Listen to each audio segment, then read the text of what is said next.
Hello बच्चों, BSc first year zoology practical को अब मैं आपको समझाना स्टार्ट करती हूँ। ठीक है, अब देखो बहुत ध्यान से सुनना और समझना कि हमको एग्ज़ाम में क्या क्या करना होता है। ठीक है, देखिए एग्ज़ाम में जैसे आपको आंसर शीट जो है जब मिलती है ना, तो हर एग्ज़ाम का अलग अलग अपना अपना पैटर्न होता है। तो प्रैक्टिकल में हमको क्या क्या करना है वो आपको मैं बता रही हूँ। ठीक है, स्पॉटिंग का कॉपी कई प्रैक्टिकल एग्ज़ाम में अलग से भी मिलता है। कभी अगर कॉपी पेज की संख्या ज़्यादा है तो एक ही कॉपी में ही आपको करने दिया जाता है।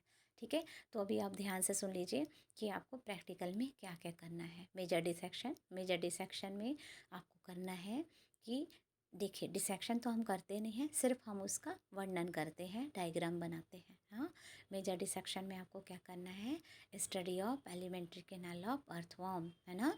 एलिमेंट्री केनाल आहार नाल, अर्थवर्म की जो आहार नाल है उसका आपको क्या करना है, स्टडी करना है, अध्ययन करना है कि आहार नाल में कौन कौन सा संरचना जो है वो पाया जाता है।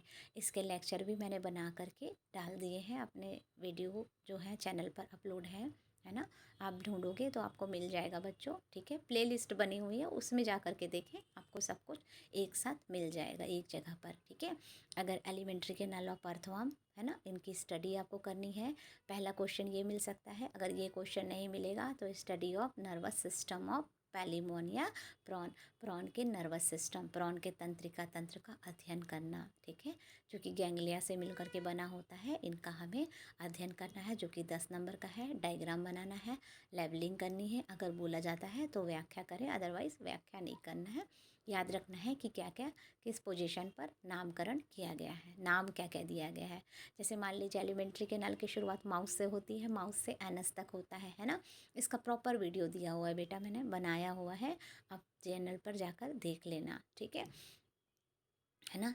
फिर है माइनर डिसेक्शन, माइनर डिसेक्शन में आ जाता है mouth part of cockroach, cockroach का माउथ पार्ट। हाँ, कॉकरोच जो है उसके माउथ पार्ट में अलग अलग स्ट्रक्चर जो है, जैसे लेबियम है, पाल्प है ना, मैक्सिला है।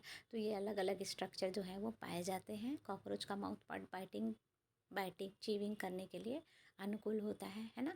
और ये क्वेश्चन अगर कॉकरोच नहीं आया है आपके पास तो आपको एक क्वेश्चन ऑप्शन में आ सकता है, study of the appendages of prawn, है ना। प्रॉन के जो अपेंडेजेस हैं, उपांग, उनकी हमको स्टडी करनी है। आप बताइएगा कि 1 से लेके 19 पेयर तक के जो उपांग हैं उनके क्या क्या नाम हैं, उनके नामकरण को आपको अच्छे से याद कर लेना है। ठीक है, देखिए आपको सिर्फ नामकरण और लेबलिंग, लेबल डायग्राम ही याद करना है, कम से कम इतना तो आप कर सकते हैं ना बच्चों। 15 नंबर तो आपको यही मिल गए, सिर्फ नाम याद करने में और डायग्राम को याद करने में, समझ रहे हैं। ठीक है, तो appendages of prawn 19 pair appendages होते हैं, उनका बढ़िया से लेवलिंग करना प्रैक्टिस कर लो। ठीक है, माउंटिंग में आ जाता है साइक्लॉइड स्केल, साइक्लॉइड स्केल का टेम्परेरी माउंटिंग आपको करना है ना।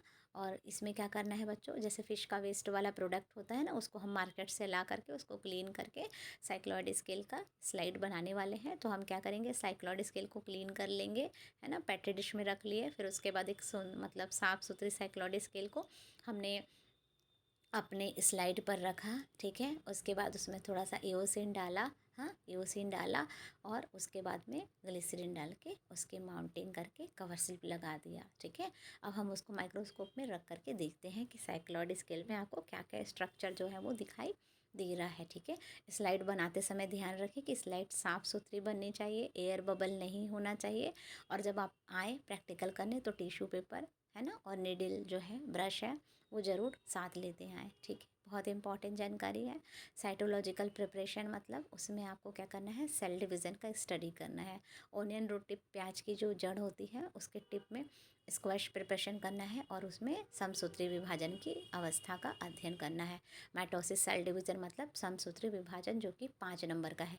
इसमें आपको स्लाइड तो बनाना है, और अगर एक्सटर्नल बोलते हैं कि कोई भी 2 फेस लिखो, जैसे एनाफेज़ है, टेलोफेज़ है, आप पढ़ेंगे तो 5 फेस है ना, तो 5 में से कोई 2 फेज़ भी अगर लिखने बोलते हैं रिटर्न में, तो आप कोई 2 फेज़, जैसे एनाफेज़ और टेलोफेज़ आ गया, मेटाफेज़ और आपका इंटरफेस आ गया, है ना। तो इनको कोई भी 5 पढ़ लीजिए, कहीं भी ऐसे आपको क्वेश्चन दिया जा सकता है। ठीक है, तो ओनियन रूट टिप की स्लाइड बनाने के लिए, है ना, आपको क्या करना है, 9 भाग जो एसिटोकार्माइन लेना है, 1 भाग जो है नॉर्मल HCl लेना है ना, 9:1 का एक रेशियो लेना है ना। और उसको क्या करना है, उसमें थोड़ा सा इसको गर्म करना है, किसको, एसिटोकार्माइन और नॉर्मल HCl को, जैसे अगर हमको 9:1 का रेशियो बनाना है तो 9 ml क्या हो जाएगा, एसिटोकार्माइन हो जाएगा, और 1 ml जो हो जाएगा नॉर्मल HCl हो जाएगा। ठीक है, अब हम क्या करेंगे, रूट को काट लेंगे, रूट को बारीक थोड़ा सा कट कर लेंगे, फ्रेश रूट ही हमें लेनी है ना। और उसको क्या करेंगे, इसमें थोड़ा सा 2 से 3 मिनट के लिए बॉईल कर देंगे हल्का सा। उसके बाद में हम क्या करेंगे बच्चों, अब उसको हम निकालते हैं, प्लेस करते हैं स्लाइड पर, साफ़ सुथरा कर लेते हैं स्लाइड को, थोड़ा सा टिश्यू पेपर की हेल्प से टिप को रख देते हैं, और रखने के बाद में हम क्या करते हैं, उस पर थोड़ा सा सैफरनिन डाल देते हैं जो कि प्लांट सेल को स्टेन करता है। ठीक है, अब डाल दिया हमने, और उसके बाद हल्का सा ग्लिसरीन डालें, बहुत ज़्यादा ग्लिसरीन नहीं डालना है, आसपास फैल जाता है। कवर स्लिप को साफ करके, है ना, 45 डिग्री का एंगल बना के हम रखते हैं ताकि उसमें एयर बबल ना आए। हाँ, और उसके बाद हम क्या करते हैं बच्चों कि इसको आपने ढक दिया, आसपास में जो भी फैला हुआ ग्लिसरीन वगैरह है या स्टेन है उसको क्लीन कर देते हैं, और हल्का सा, अब जब आपने कवर स्लिप ढक दिया है तो पेन का जो चपटा वाला भाग होता है ना, पेन या कोई भी टिप है ना, उससे आप क्या करेंगे, सेल का जो आपने टिप रखा है उसको हल्का सा प्रेस कर देंगे, है ना। इसको ही हम स्क्वैश बनाना बोलते हैं। इस स्क्वैश प्रिपरेशन में आपको सेल जो है अब रप्चर हो जाएंगी तो अंदर की जो सेल है वो बिल्कुल क्लियर दिखने लगेंगी, है ना।